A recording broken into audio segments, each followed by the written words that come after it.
അന്താരാഷ്ട്ര ലഹരിവിരുദ്ധ ദിനത്തിൽ മാന്നാർ പരുമല സിൻഡസ് മോസ് പബ്ലിക് സ്കൂളിൽ ലഹരിവിരുദ്ധ ബോധവൽക്കരണ ക്ലാസും ലഹരിവിരുദ്ധ പ്രതിജ്ഞയും നടത്തി. തിരുവല്ല എക്സൈസ് റേഞ്ച് വനിതാ സിവിൽ എക്സൈസ് ഓഫീസർ മിനിമോൾ ബോധവൽക്കരണ ക്ലാസ് നയിച്ചു. അന്താരാഷ്ട്ര ലഹരിവിരുദ്ധ ദിനത്തിൽ മാന്നാർ പരുമല സിൻഡസ് മോസ് പബ്ലിക് സ്കൂളിൽ ലഹരിവിരുദ്ധ ബോധവൽക്കരണ ക്ലാസ്, ലഹരിവിരുദ്ധ പ്രതിജ്ഞയെടുക്കൽ തുടങ്ങിയവ സംഘടിപ്പിച്ചു. തിരുവല്ല എക്സൈസ് റേഞ്ച് വനിതാ സിവിൽ എക്സൈസ് ഓഫീസർ മിനിമോൾ ബോധവൽക്കരണ ക്ലാസ് നയിച്ചു. ലഹരി എന്ന് പറയുന്നത് എന്തുവാണ്? ലഹരി എന്ന് പറഞ്ഞിട്ട് നമുക്ക് എന്തോ ലഹരി എന്ന് പറഞ്ഞിട്ട് ഏതിനോടെങ്കിലും അമിതമായിട്ടുള്ള ഒരു താല്പര്യം. ഇപ്പൊ നമ്മൾ പറയും ഫോൺ അഡിക്ഷൻ അല്ലെ, അതേ കണക്ക് ഒരു അഡിക്ഷനാണ് വേറെ ഏതെങ്കിലും ലഹരിയോടുള്ള ഒരാളുടെ ആസക്തി ഒരാൾക്ക് തോന്നുന്നത്.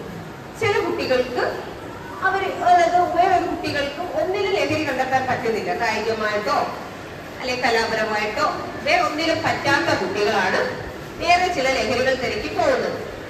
അപ്പൊ ഏതെങ്കിലും ഒരു കൂട്ടുകാരനോ കൂട്ടുകാരിയോ എപ്പോഴെങ്കിലും ഒരു പ്രാവശ്യം നിങ്ങളുടെ അടുത്ത് ഒരു പോഹ, ആദ്യം ഇതൊന്നും അല്ല തുടങ്ങുന്നത്, കുറെ കൂട് അങ്ങനെ കുറെ സാധനങ്ങളുണ്ടല്ലോ, ചെറിയ ചെറിയ പാക്കറ്റിൽ കിട്ടുന്നത് പിള്ളേർ ചൂടിന്റെ അടിയിലൊക്കെ വെക്കുന്നത്.